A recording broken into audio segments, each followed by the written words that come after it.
Welcome to Baptist for Liberty. I'm your host, Joanna Works. Today is Saturday, June 27th.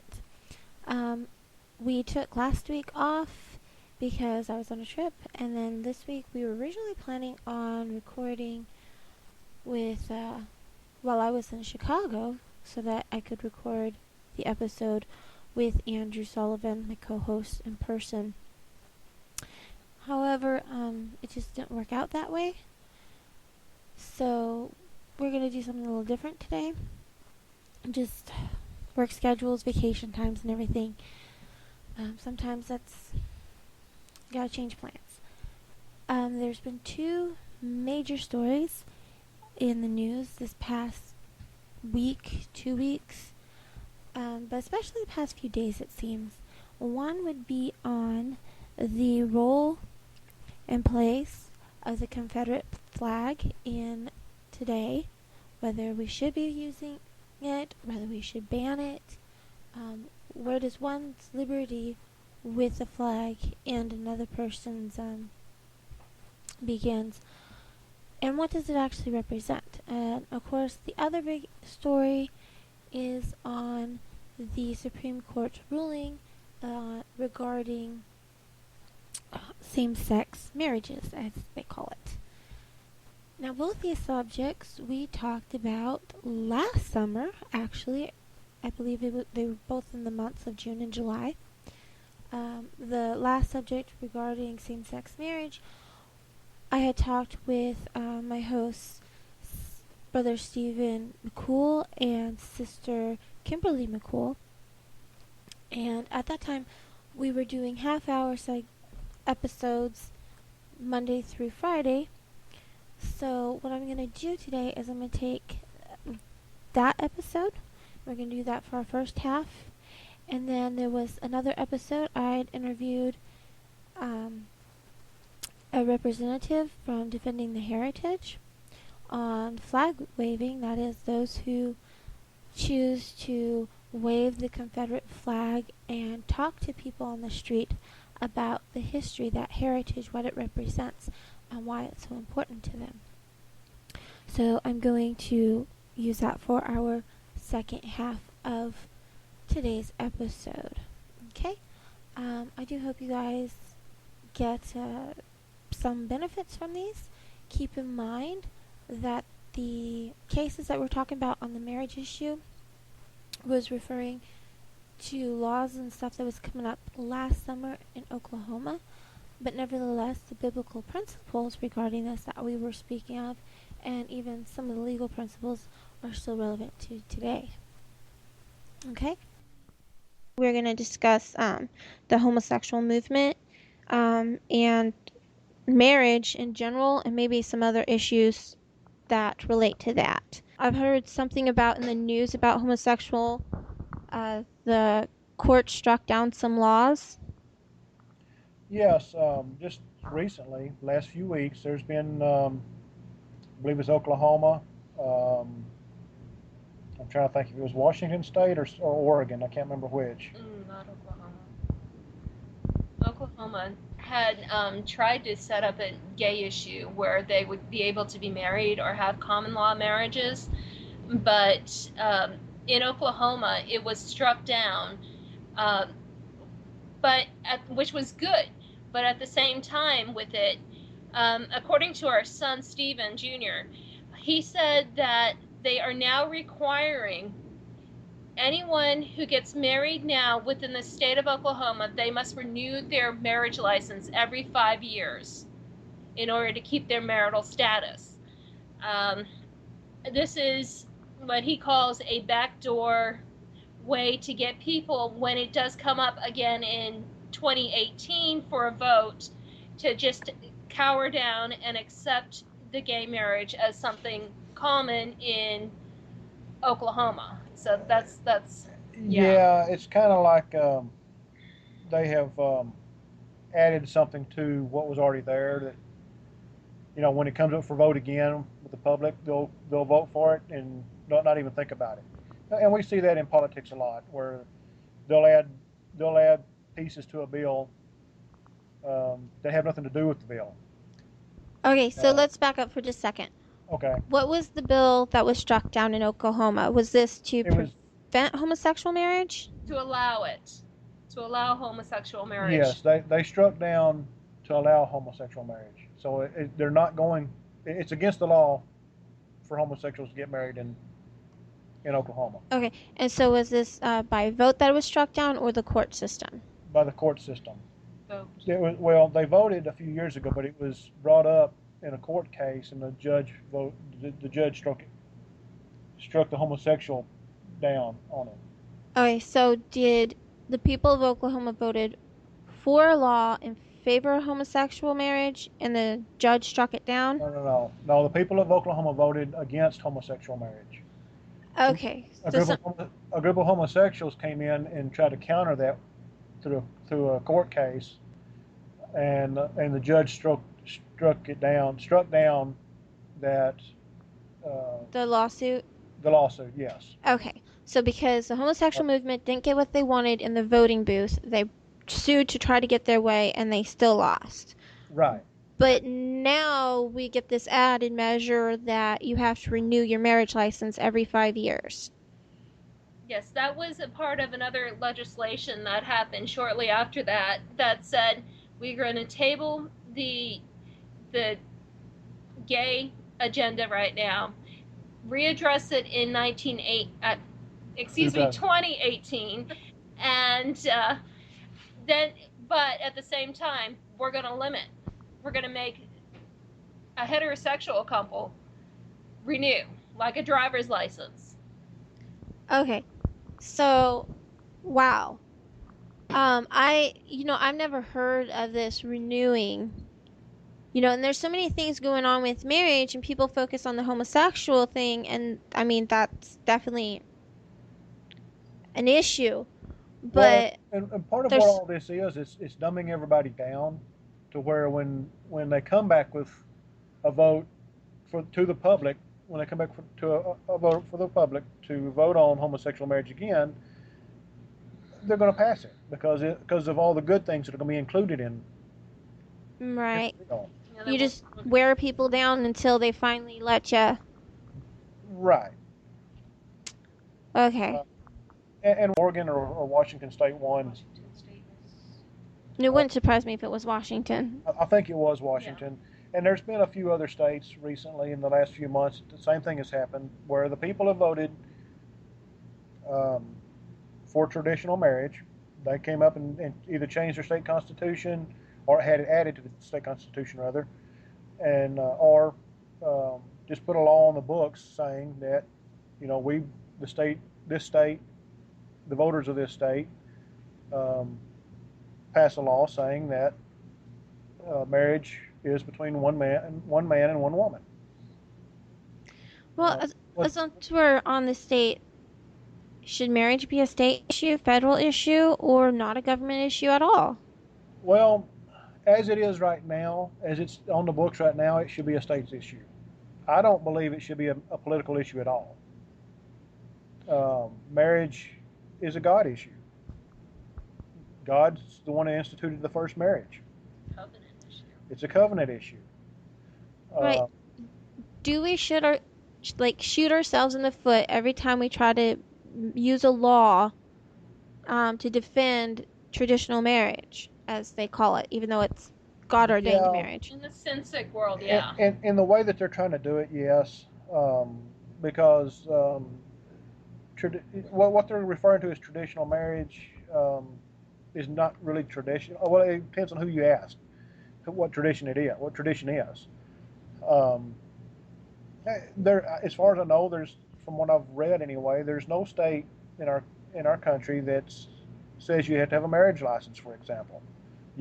Two people can get married, doesn't matter what sexual orientation they are. They can get married, but if the state doesn't approve of your lifestyle, they don't have to recognize it. But you're still married in your eyes. But are you married in God's eyes if you don't have that marriage license? Well, does God say anything about a marriage license? And I don't remember him giving Adam and Eve one. Right. I'm sorry. I was just being a little facetious. Yeah, I know. Well, and I think where it comes from too is you look back in the scripture in the law in the Old Testament. God did tell the people that for a divorce, for example, the man was to give the woman a letter of divorcement. Right. There's nothing said about a letter of marriage. Right, and when I was studying on the marriage issue, if it's politically, you look through all of what Jesus taught on marriage in the Old Testament laws, and the only time that any government official of any sort was involved was in the case of divorce. Right. Not in the actual institution of marriage itself. That's right. And that's it's like with everything else. Whenever a government gets involved, it's not good. um, It gets messy. it gets messy. It does. And with marriage, we go along with it because we've been taught that that's the law of the land. Uh, when we married, we thought you had to go get a marriage license, and so we went and paid what was it, $25, something like that, and got one. I think now it's 50 or 75. I don't know, but it's just another tax. Yeah, and furthermore, you're asking the government for permission to get married. Exactly, and there's nothing, and in the government's own laws, there's nothing that says you have to do it. I know here in the state of Texas anyway, when like the company I work for, we our health insurance, for example, and our life insurance, those kinds of things. When you fill those forms out, they never ask for a marriage license. You can put down that, I can put down that Kim's my wife, or my spouse, as they put it on the paperwork, and there's no marriage license asked for. I just filled out the paperwork for our life insurance last week. They never asked me for a marriage license. But if something were to happen or an audit, would they look for a marriage license? Now, I can't remember. There are instances where we have had to produce our marriage license for something, and I can't remember what it was. It was something to do with the government. I can't remember. I almost want to say it was when she was pregnant with Joanna. We got on Medicaid, or she did. Her and the baby were on Medicaid, and I think we might have had to produce a marriage license at that point. So there again, it was to deal with the government. Right. So, have you looked at the origins and purpose of marriage license before? It's been a long time. I did at one time, and from what I remember, basically, it's like I said before, it was just another tax. Okay. When I was reading on it, and the few articles I've seen written by Christians about marriage license, it was that it was started in, I guess, the early 1900s because of blacks and whites getting married, and the states wanted to prevent those unions. Yes, I remember reading that. Also, I remember the pastor that I grew up under. His dad was a pastor before him. I remember him telling us when we were younger that his dad, back in the 30s and 40s, they weren't required to have marriage license for when they married someone. So it's something fairly new. He always told us. He said, when his dad married a couple, there was no marriage license required. Right, and one of the sad things is it's actually one of the very first times I saw anything about marriage license being racist. It was a cartoon strip by someone who was pro same-sex marriage. Uh-huh. And it was showing how evil Christians were because they wanted to stop these beautiful unions there, and now they want to stop these unions here. And it's like, that is so sad that people believe those were Christians. Well, and the sad thing also there is that the homosexuals are comparing themselves to a race. Right. They're not a race. They're a lifestyle. They're a chosen lifestyle on their part. It's not something that they weren't born that way. Some say they were, but well, they were born sinners, so in that sense, maybe. Well, yeah, exactly. That would be how that would work, but you know, and I've heard the argument too, and that brings up a good point because I've heard too that well, God doesn't make homosexuals. Well, yeah, He does.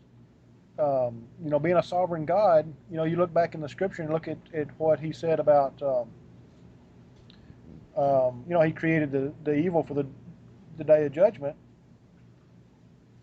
Um, Well, it's in His permissive will. right, exactly. And it's just like, some people blame God for sin being in the world, Right, but that was the fall. And homosexuality, I think, is just another consequence because it's just another perversion. Satan wants to destroy the purpose of God's creation right, and, male and female. I mean, He created us for a purpose.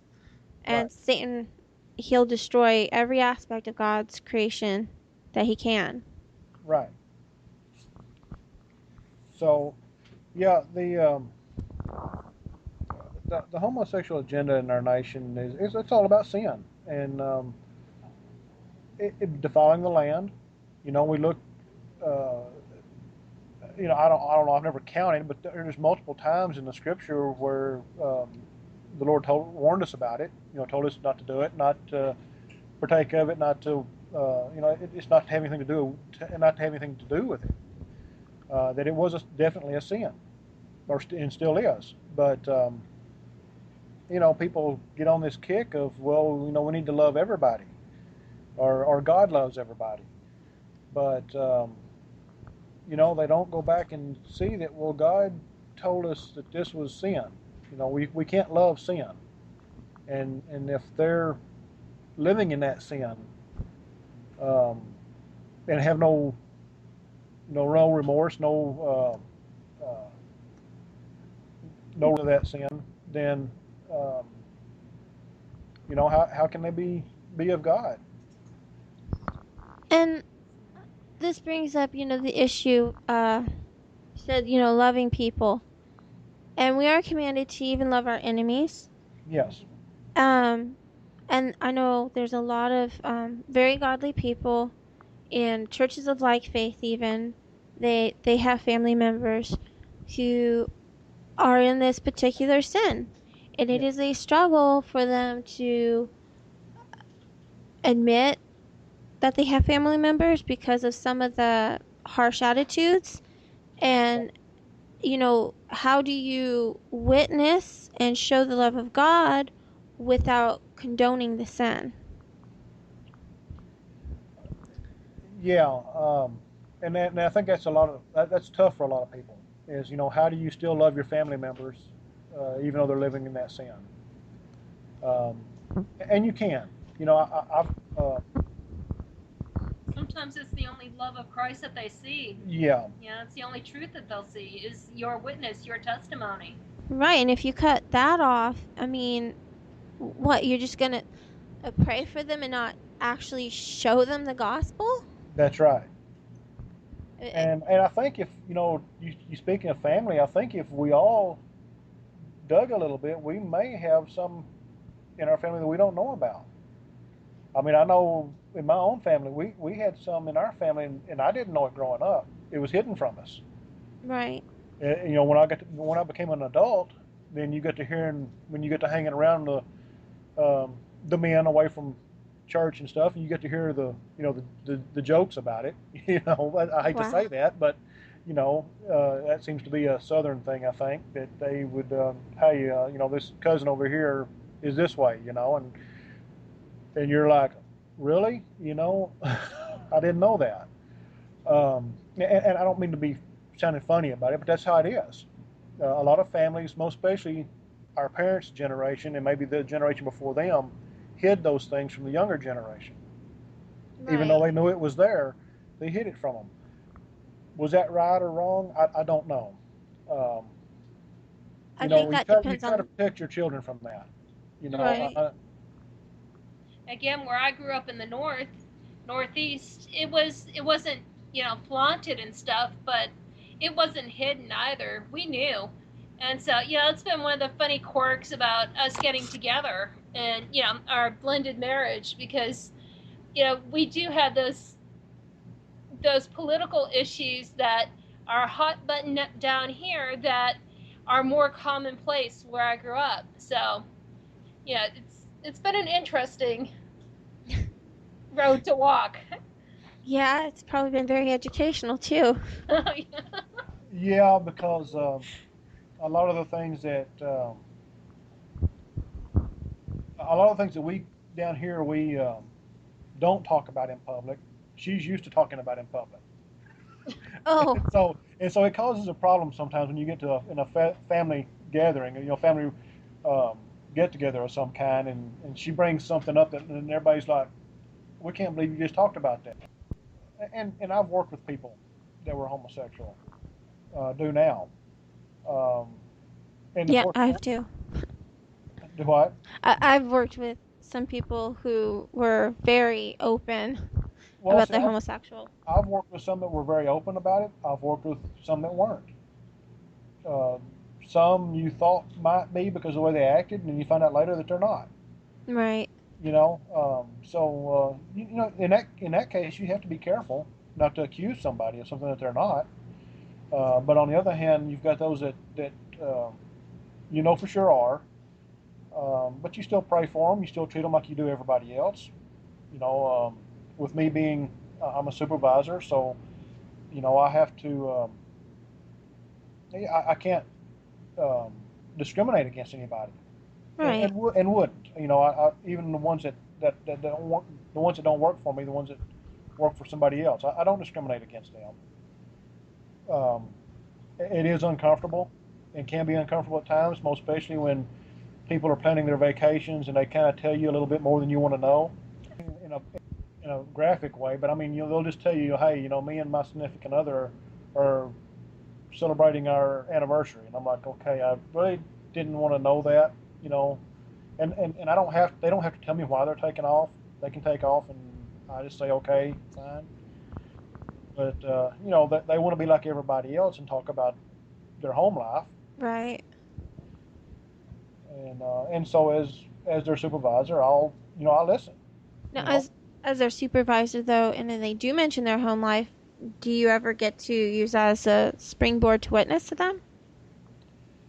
it's kind of hard as a supervisor to do that because um, that's looked down on, most especially in a large company.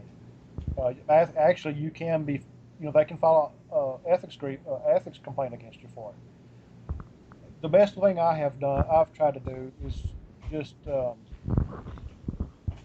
just to be a witness to them in general. Um, Lifestyle witness. a lifestyle witness, I guess you could say. And they all know that I'm a preacher. They all know that most of them know I'm Baptist. Most of the ones that I know of, though, are devout Catholics, which is kind of odd because the Catholic Church won't have anything to do with them as far as they say. We know behind the scenes they're full of them, Right. but most of them are devout Catholics. And In your area, especially in Texas, there's a lot of Catholics, aren't there? yes, there's a very large Hispanic um, population here, so the Catholics are here with them. Originally, Caucasians, no, not really. yeah, as far as it depends on where you go. Um, most of in the area where we live in North Texas, you don't see as many Catholics, or you didn't used to. You do now, but as people move in from Northeast, a lot of the Catholics came from the Northeast. Okay. But like I say, it's like what you hear in the news. The homosexuality runs rampant in the Catholic Church. Right. Does Um, does it in our groups? I don't know. in the news, and I know they talk about the homosexual movement being very aggressive. Yes. Have you ever noticed that in where you work? There's a time or two. There's been one or two people that I've met that, and I really didn't have much to do with them. I just didn't have to work with them, one on one. So I didn't really get to know them that well. But yeah, they seem to be a little aggressive about it. I know of one now that doesn't work for me, works for somebody else, but They are uh, very open about it. They've got kids, small children that are school age, and they don't try to hide it. They talk about it constantly. And I've heard this person tell one of the guys that worked was having trouble with his girlfriend. Tell him how he needs to be treating his girlfriend. And I'm like, okay, that's more than I wanted to hear. Yeah. So that's out there. Um, as far as being militant about it, I haven't seen that. I do know it happens. Um, I've heard of other people that have seen it. Um, I know at one time, talking about our area here, well, you get over west of here to Fort Worth. At one time, the largest homosexual church in the United States was in Fort Worth, Texas. Was this a church just for homosexuals, or that it accepted homosexuals? I believe it was a church for homosexuals. Oh, wow. Um, they now We find those prevalent in California now. there was a lady I used to know who was from the East Coast. Well, it was my ex-wife's sister. She was homosexual. Um, had been married when she was young. Had a bad experience in marriage and went the other way. Claimed to be Christian. She read her Bible every day. You could sit and talk scripture with her. I'd sit and talk with her a lot. She came down and stayed with her mother for about a month, and I got to visit with her quite a bit. She wasn't going to change, and I didn't try to push things on her, but I'd quote scripture to her and ask her questions, about her lifestyle and about their church and all that. That's been close to 20 years ago now, but anyway, she was the one that told me about the church in Fort Worth. Another large church of theirs is in New Orleans. Huge in California. Yeah, they're huge in California, but you don't normally think of them being that huge in Fort Worth, Texas, or in New Orleans. Right. New Orleans, yeah. New Well- Orleans, they're there. They're there in New Orleans because you see them at Mardi Gras and stuff like that on the news. But you wouldn't think about them having a church, and I'd never heard of them having a church until I met her. Yeah, you would think New Orleans, they go to church. Well, New Orleans happens to have one of the largest Southern Baptist Convention universities is there. Oh, wow. They also have a very large Catholic population there. Fort Worth has, I believe, is the largest Southern Baptist seminary is there. Southern Methodist University. Do you Southern think- Methodist University is there. There's all kinds of Faith-based. faith-based schools in Fort Worth, and also in New Orleans. You wouldn't think about New Orleans being that way, but it is. They flock to those areas. I know this lady where she lived on the East Coast. They had a church there. They had a female bishop that was over several churches. That bishop was, I think, out of New Orleans. The church that she went to had a female pastor who had a man for a husband, but they had a homosexual lifestyle also. Oh, wow. Her husband taught a Sunday school class. So, So, until you talk to somebody like that, you have no clue what's out there. so the sodomite movement is spreading rapidly throughout Christianity at large. Yes. Matter of fact, today somebody, and I'll send it to you later. Somebody posted on Facebook a link to a website that will tell you where. If all you do, you go in and put your address in. You can just put in your city name. You don't have to put your physical address. Put in your city name, and it'll tell you where the closest homosexual-friendly churches are in your area. I did that for our area, and There's not any in our area, so I didn't know, but there's not. I think the closest were in Dallas, which was a bunch. It had more than I could count, actually. All right. The thing that I thought of when I saw that was, okay, but I can think of people that I know in this town that wouldn't have a problem with homosexuals going to their church and being open homosexually about it, because they've been taught that we're to love everybody. And then Right. they've been taught that God loves everybody.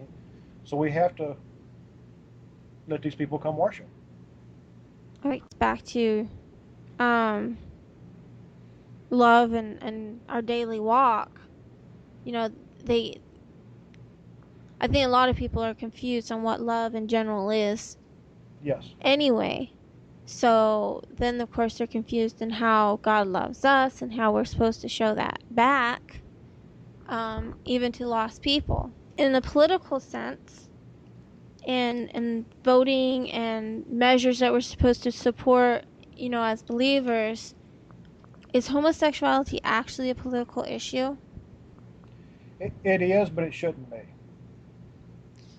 And It's become a political issue because the homosexuals have thrown it out there. They've made it a civil rights issue, actually. And it's on the news almost every day. You see something about where they've made it a social rights issue, trying to compare themselves to a minority, a racial minority, which they're not. It's a sin, like we talked about before. It's a sin against God. It's a slap in the face to God.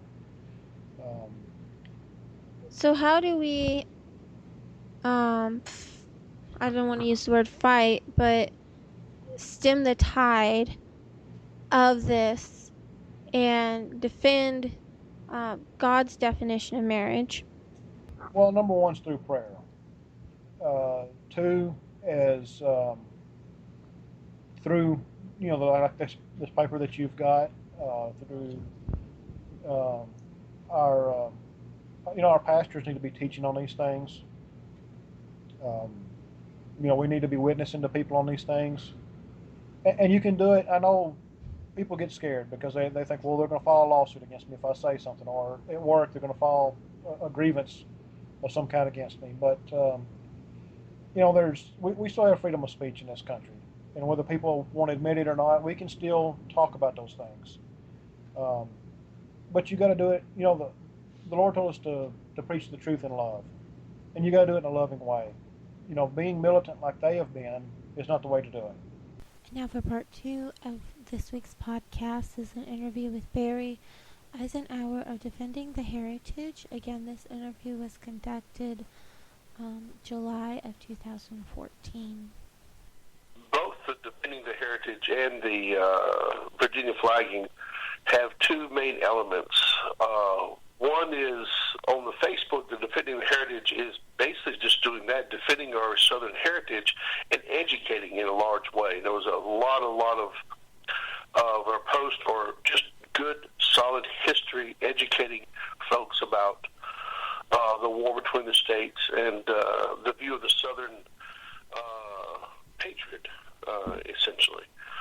The Virginia flagging is the same type of thing, except we are on the street corners or in buildings and things like that, actually with flags where people stop and ask us what we're doing. So there we're educating on a more one-to-one basis as people engage us on the streets. What is it about your heritage, other than the flag in particular, do you think needs defending that's under attack right now? Oh my goodness. Just currently right now we have the flags at the Washington Lee University, the Lee Chapel.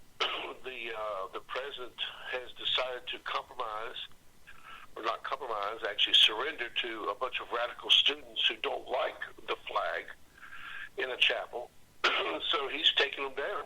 And so that's an example. I mean, we see it all over the place. The origin of the Virginia flaggers was the Museum of Fine Art here in Richmond took the flags, the Confederate battle flags, off of the Confederate War Memorial Chapel on the property, and that's what started us flagging. So we have all kinds of defense of the flags and our heritage. I mean, it happens, unfortunately, too often. Is there other elements of Southern culture that you see under attack today?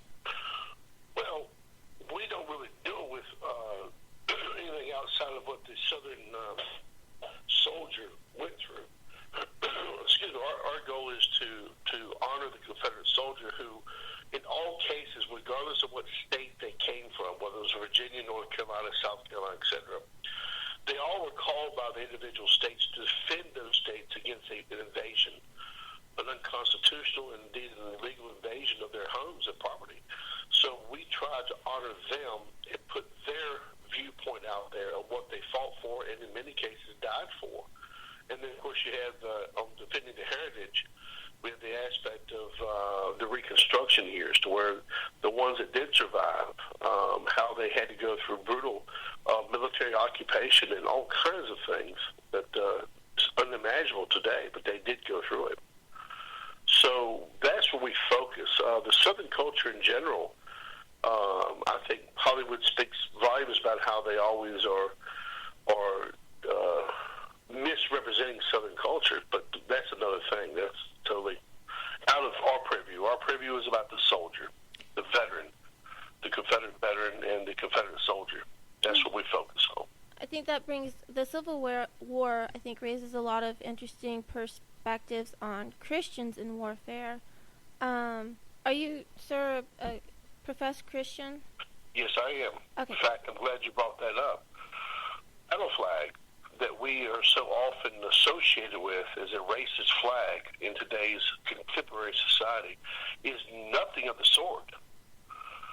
We have documents from the Museum of the Confederacy and other documents written at the time by the men who invented the flag, who actually designed it as the Cross of St. Andrews.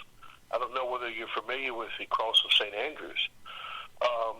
It's the most ancient symbol of Christianity that exists outside of the fish.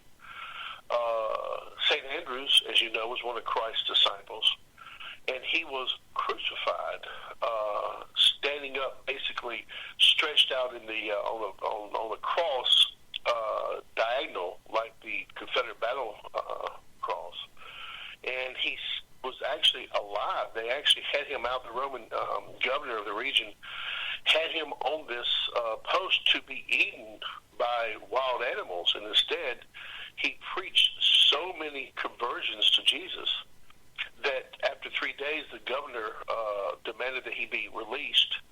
But when they cut him off the cross, he just dropped dead.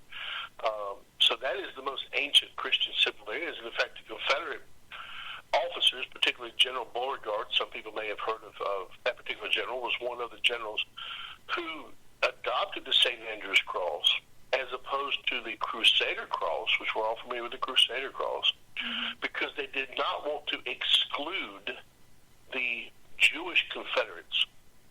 And so that's why they adopted the St. Andrew's Cross. So it is absolutely a Christian symbol from the beginning. And it was known as such, and it is such. So to us, the Christian values were in the Southern soldier, and then in 1862, you had what is known as the Great Revival of the Southern Army, to where literally Christianity spread throughout the Confederate Army, and they became extremely religious. One of the reasons that we're so adamant about flagging the Virginia Museum of Fine Arts is that chapel there, the little, what was known as the Pelham Chapel or the Confederate War Memorial. That little chapel was built by the veterans themselves, and that was a replica of the type of chapels they built all over the South when battle lines were drawn, particularly with Petersburg, for example. The Southern soldier was a Christian soldier. And that is something that's very important, and people do kind of forget that, but we do remind them. We do remind them. Okay. And, you're doing this education effort in the South itself, so even Southerners don't know all their history. So how did you come to learn these things and appreciate these values? The history being taught in public schools, I think anyone would understand is it is an abomination to all of our children all over the United States, not just in the South. I don't know why the federal government is out to destroy the children, but they are doing a good job of it. So history has long since come out of the public schools, or we refer to them as the government schools. Why? I guess they don't want the truth out there. However, the history is there in not only museums, but also archives and writings of the people who went through this. And so, fortunately, we do have a lot of the original papers and things of the men and women who fought this war and why they fought this war. And so our history comes from source materials, not books written 100 years later, but actually source material of the people writing at the time. So that's very important to keep in mind. We're not revisionist history. We're just actually telling history as it is. Right, I understand that. I'm just wondering, for you personally, how did you come to study this? Personally, I have been studying this war my entire life, for over 50 years. I can't tell you the number of books I've read and the participation I have in museums, archival programs, and things. So to me, it's an ongoing source. I mean, I'm constantly learning about this war, constantly. And again, I emphasize we're using source material. We're not trying to interpret it. We're just actually reading what the people at the time wrote. So I think most of the Southern historians are the same way. They're getting the information from source material, writings that people at the time did and why they did things. And it's just a matter of finding them and educating yourself on them. And then we try to, disseminate that out through the society and let people know that, first of all, the Southern soldier was an American. The South seceded from the Union. They called themselves the Confederate States of America. They were fighting for George Washington and Thomas Jefferson's view of the Constitution, the Declaration of Independence. They believed in America, and they believed that the country, the federal government, had become corrupt. Imagine that, the federal government being corrupt. Doesn't have any relevance in today's time, I imagine. Right. So that's what they were fighting for. And in fact, if you go down the line, the same things they were fighting for and unfortunately dying for were the same things that we're facing today in our modern era of the same government out of control. So it's something that is relevant to everyone in today's society. And unfortunately, the schools, as far as the public schools, have let down their charge of educating the children. The good news is there are a lot of private schools. There are a great number of home schools that, of course, teach this material. And when I grew up in the 60s, this was still in the school system. In other words, we still had not had the corruption of the revisionists and what we call the haters, the people who hate Southern culture and hate, I think they hate America, but they're always out there complaining about Southern culture, particularly with the war. And so it wasn't until the 70s and 80s that they took over the curriculum, I believe. As you know, the South is considered the Baptist territory, and a lot of Southern soldiers were Baptist, as well as Presbyterian and else, but mostly were Baptist and Presbyterian. I think it's important for people to understand that in our view today, you are considered a religious person, I guess, if you go to church or et cetera. However, 150 years ago, it was your lifestyle was part of your life. You didn't think of it as something separate from your life. You were a child of God. You were a Christian. You were part of the community. And so a lot of the Christian beliefs come right out of the Bible. The Christian beliefs that come right out of the Bible. The Southern soldier was right there. They believed in freedom. They believed in the pursuing, your own happiness in the way of community and things like that. However, any good soldier, they were willing to fight for it.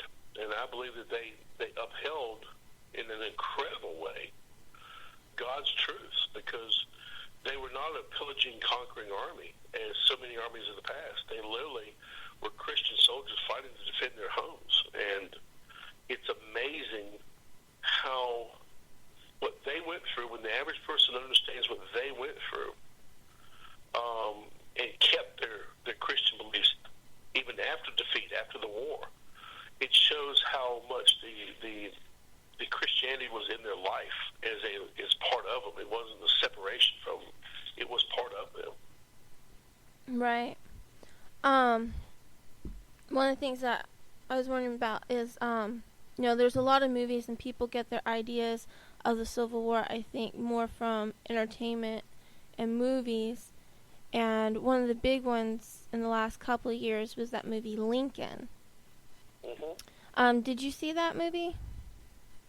I did not. Okay, so you wouldn't have any comments? I read reviews of it, and I actually know some people who were, the big characters in it. There was people who were reenactors. We have a lot of reenactors and things that are in our group, and so I know a lot of people who actually were in the movie as actors and behind the scenes. Lincoln is an interesting thing, and history, basically, when you murder 500,000 people and destroy the country because of your own ego and illegality and your greed of taking over the South through taxes and tariffs, then you have to make up a myth about why you did that, and that's the myth of Lincoln. Lincoln, first of all, never professed Christianity. He talked about it. He talked religion, but he never professed Christianity. In fact, he was a believer in Marxism and was an actual friend of Karl Marx. Right. So Lincoln is not, in my mind, a Christian president or leader, as opposed to someone like, let's say, Jefferson Davis or Robert E. Lee or Stonewall Jackson, extreme Christian leaders. And certainly Robert E. Lee, people forget that Robert E. Lee grew up around Mount Vernon and was part of the society in Virginia that followed after George Washington, who was absolutely a Christian. And so Lincoln, to me, is a murdering thug. And that's about as nice as I can say on public. What he did and the things that he perpetrated. And he is no example of a good Christian by any means. He's no example of a good president. In fact, he was a murdering thug. That's what can I say? And that's history. In his own words, you read his own words, he really was a very mixed up individual. He really was. Right, and I brought up that particular movie because this month I'm working on doing a couple of movie reviews, and that was going to be one of those that I was going to watch and review. And lately, oh, sorry, go ahead. No, go ahead. I was going to say lately, people like to compare quotes from Lincoln versus Obama, as if, right. Lincoln was this great liberator of the black man, and yet look at our first black president. And I think it's pretty ridiculous because you can take a quote from any president and make them look bad or good. It's the actions and the actual intent of what they said that's important. Exactly. Several things about Mr. Lincoln and the slaves. First of all, he, in many speeches, it's not one speech, so it's the way his point of view, he did believe that the black people were an inferior race. Mm-hmm. No question. He said that many times. He campaigned on that. He also campaigned that he was not start a war to liberate the black man. And the interesting thing, he was part of a group of, while he himself was never an abolitionist, he aligned himself with them and promised them that he would buy an African colony, which they did, Liberia, and they would ship the blacks out of the country. Now think about that. If you are a liberator And all of a sudden, you take generations that have grown up American, and they are Americans, and all of a sudden you ship them over to a country. And the experiment, over 30,000 that they did ship back, most of them died through starvation. I mean, that was just horrible what they did to those people. The other thing is, when he did his emancipation, he only freed the blacks, or the slaves, in the southern territories. None of the territories of the Union had conquered. An example, at that time, North Carolina, the East Coast, had been occupied. New Orleans had been occupied. Lincoln, specifically, it's in the document, those parts of the South that had been captured by the Union were under the Union control. The slaves were still slaves. The other thing that most people don't realize is what they don't understand why the war. And the war is very simple. It was greed. It was off the Morriff taxes. And the Morriff taxes were passed in 1861. And basically the South went into a 40% tax rate. And the South was already paying 80% of the federal treasury at that time. So, and Lincoln himself, in his inauguration and also his declarations of war, were coming south to collect revenue. He specifically said he was not going to do away with slavery. In fact, he and the abolitionists had come up with the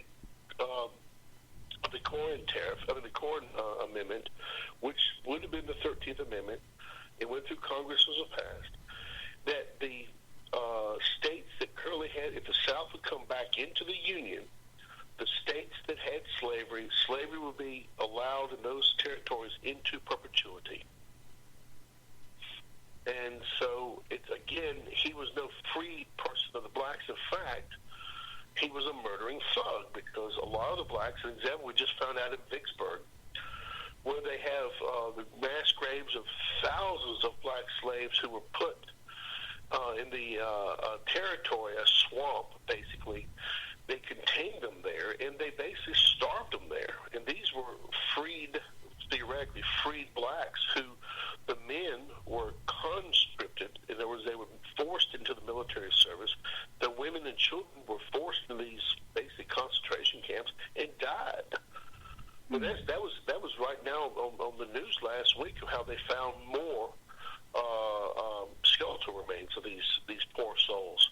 And so Lincoln was a murdering thug, and that included people of color as well as really anyone. And I also want to say, when you do your research, looking at the Copperhead movement up north, the Copperhead movement were a group of people who did not agree with the war. They wanted it stopped. And as a result, Lincoln put a lot of these people in prison. He just would put them in prison for political dissent. You also had in 1864, Lincoln came up with stopping the exchange of prisoners of war that had been going on since 1862. It's called the Dix Hill Cartel. Basically, when you have the Union soldier captured and the Confederate soldier, they would exchange. So most of these soldiers, when they were captured and put into prisons, were in prison for less than a couple months. Well, when Lincoln did away with the exchange totally, he sentenced to death not only the northern soldier, because, as you know, the South in 1864 and stuff could not feed itself, much less thousands and thousands and tens of thousands of Union prisoners. So the North used that as a propaganda against the South, and therefore in northern prisons, which had plenty of food, they were not under war conditions.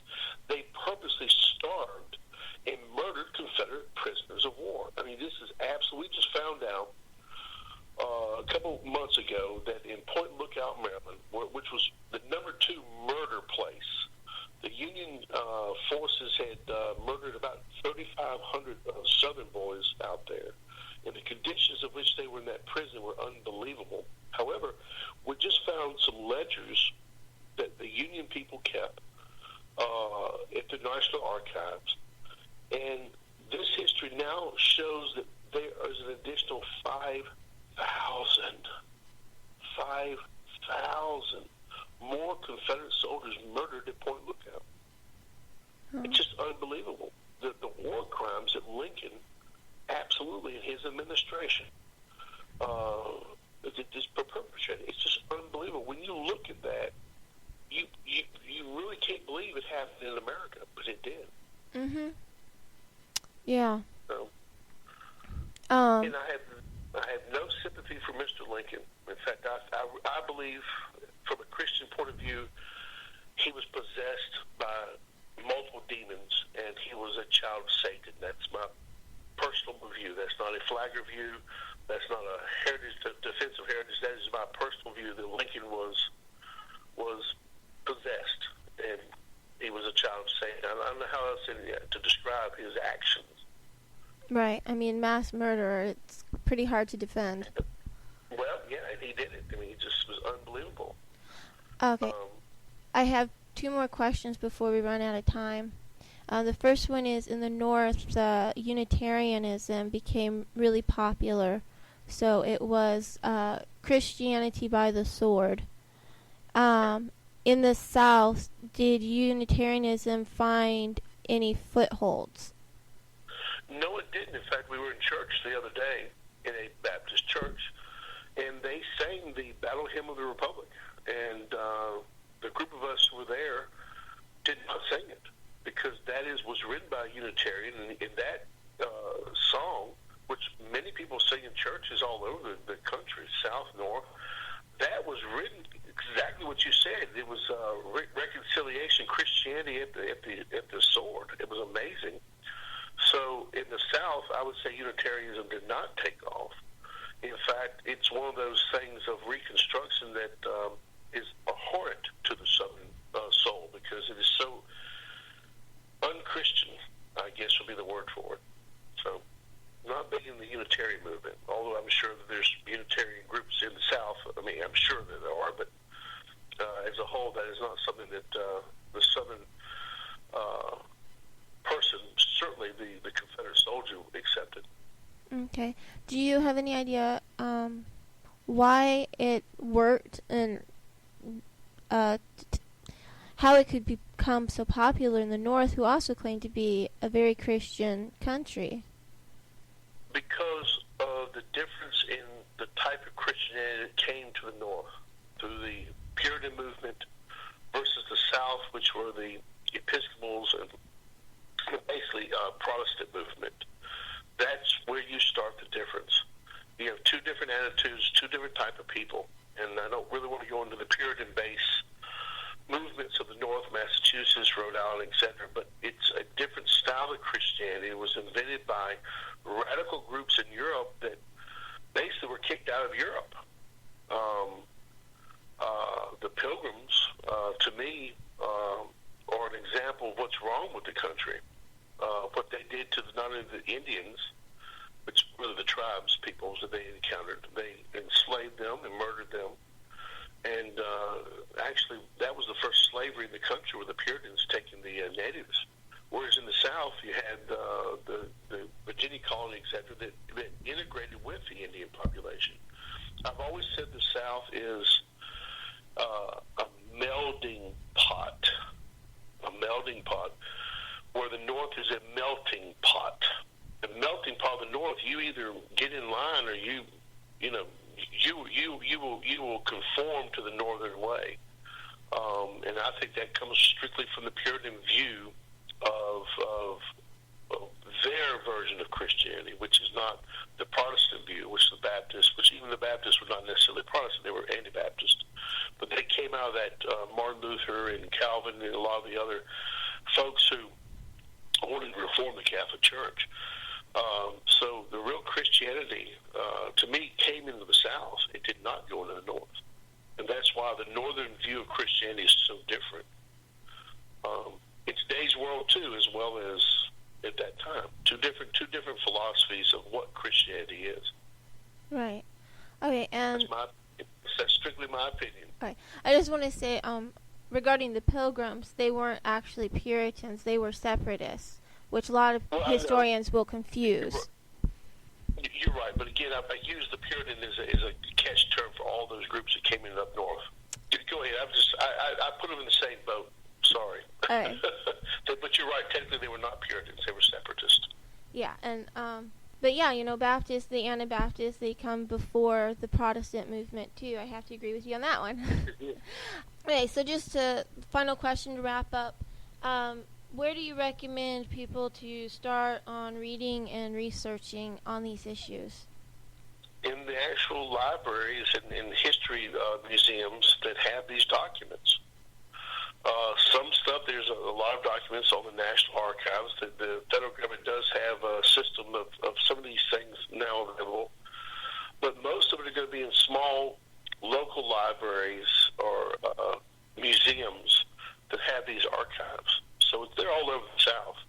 Here in Virginia, you have what used to be the Museum of the Confederacy, had a lot of archives. You also have other Confederate archives in South Carolina, in Tennessee, North Carolina. So it's really going to the source materials. A lot of this stuff is tended to be put online, so it's not as convenient as some things. It's just a matter of going and doing a research the old-fashioned way. Yep. Books and papers that are in these archives. Right. Is there any particular book you would recommend? Not really, because it depends on what you're viewing and what you're trying to do. I don't think there's any book that is a catch-all to explain the war between the states or the war of northern aggression. I think that there are many good books out there that deal with the subjects, but I also would say that there are a lot of books out there that are written through the lens. The thing that you have to realize is when you reinterpret things. An example, we're 21st century, and now we're going to interpret the 19th century. Well, as a historian, your job is to not do that, not to put your modern views into a history. That's a very difficult thing to do, because today, as an example, there's no Southerner that I know that wants to reinstitute slavery. You know what I'm saying? That's just nonsense. We're 21st century people, but yet in the 18th century, rather the 19th century, 1800s, that was a different viewpoint, and it was universal all over the world, and it was something that is foreign to us as it should be.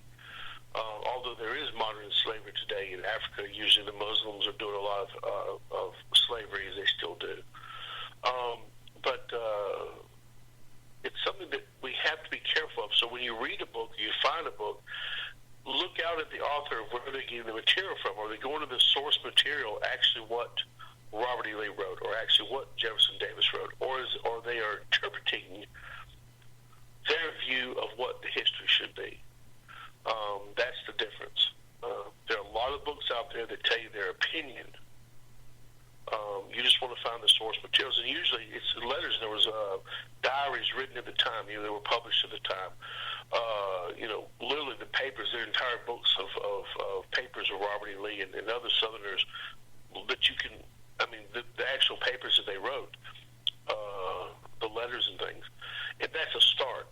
But just be careful of getting into interpretation. That includes the Southern view. There are some people who, again, put their modern view of the South, which is not correct. So I just encourage everyone to go to the source material, and that is a harder thing to do. You have to go to the libraries, and you have to literally sit down and do research. And no shortcuts. No, there isn't. And again, why should there be? You're dealing with good, solid American history, and it is a good part of America. Everyone says this was a dark period of American history. I differ. I think it was the first time that we established that what Thomas Jefferson had written in the Declaration of Independence, what Mr. Madison had written in the Constitution, were godly and were God-inspired. And the southern part of the country wanted to continue that. They wanted to continue that. Whereas the North, by this time, had become so corrupt through greed that they did not want to do that. They had gone away from the Constitution. They were using it as a political weapon against the South. And so I think that it was a good part, and I think a lot of the people in Tea Party movements, I certainly think a lot of people in our religious movements are absolutely on the same page as a Southern soldier and the Southern folks at the time. They're fighting tyranny at different levels, overreach of the federal government, which is not the Constitution. The Constitution is basically a guidebook of what the government should not do, and the South believed in that. It was the North that chose not to. Of course, the North did win the war, so the conquerors write the books. And we see Mr. Lincoln's war in today's world, and now it's an assault on the entire country, in my opinion. Right. Okay, with that, we actually went over our time.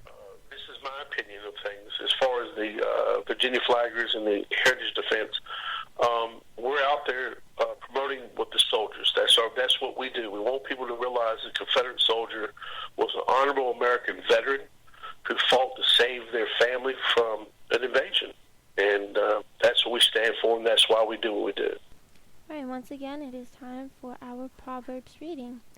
Today we are in chapter 10. And, well, that concludes the month of June for our podcast.